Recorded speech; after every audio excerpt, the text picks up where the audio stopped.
उसके लिए मैं पहले शिफा को बुलाऊंगी।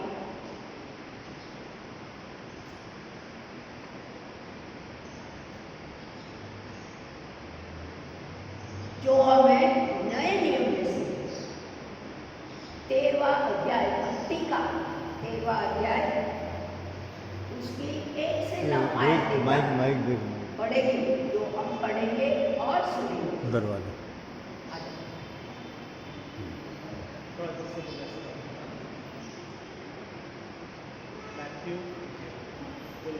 मत्ती 13।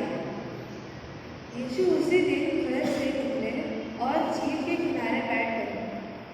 उनके पास इतनी बड़ी भीड़ इकट्ठा हो गई कि उन्हें नाव पर चढ़कर बैठना पड़ा और सारी भीड़ तट पर खड़ी रही। उन्होंने दृष्टांतों द्वारा उन्हें बहुत सी बातों की शिक्षा दी। उन्होंने कहा, एक किसान बीज बोने निकला।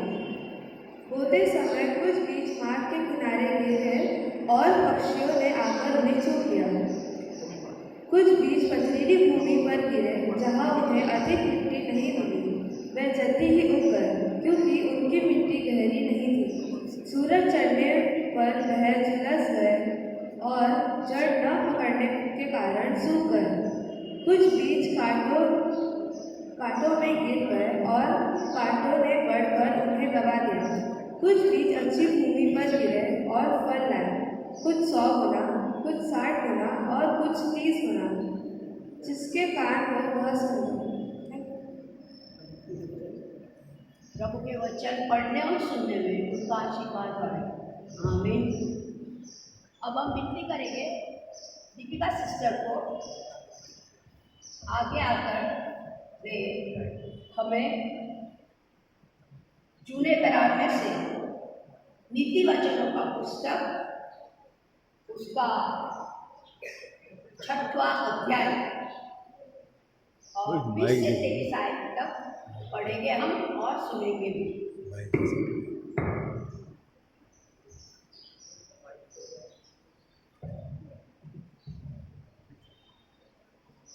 नीति वचन उसका 6वां अध्याय उसके 20 से लेकर 23 आयत।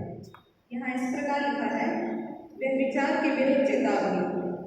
हे मेरे पुत्र, मेरी आज्ञा को मान और अपनी माता पिता की शिक्षा को ना तज। इनको अपने हृदयों में सदा गांठ बांधे रख और अपने गले का हार बना ले। वह तेरे चलने में तेरी अगुवाई और सोते समय तेरी रक्षा और जागते समय तुझसे बातें करेंगे। आज्ञा तो दीपक है और शिक्षा ज्योति, और सुखाने वाले की डांट जीवन का मार्ग है। प्रभु इस वचन के पढ़े जाने की आशीष। Thank you sister, thank you Shifa, thank you Naima. आज्ञा एरिन, माइक पे बोलिए, समझ में। Thank you all those who participated just now. Okay, अब हम जाएंगे प्रेज एंड वर्शिप में। मैं बच्चों को आगे आने के लिए उर्मिला सिस्टर से विनती करती हूँ, उनका आगे लाए। और माननीय सभाजन, आपको जो पर्चा दिया गया है, तो वो पर्चे में सॉन्ग्स छपवाए हैं, तो उस पर्चे से सॉन्ग आप गाएंगे और जिसके पास पर्चे नहीं होंगे वो भी यहाँ से गाएंगे।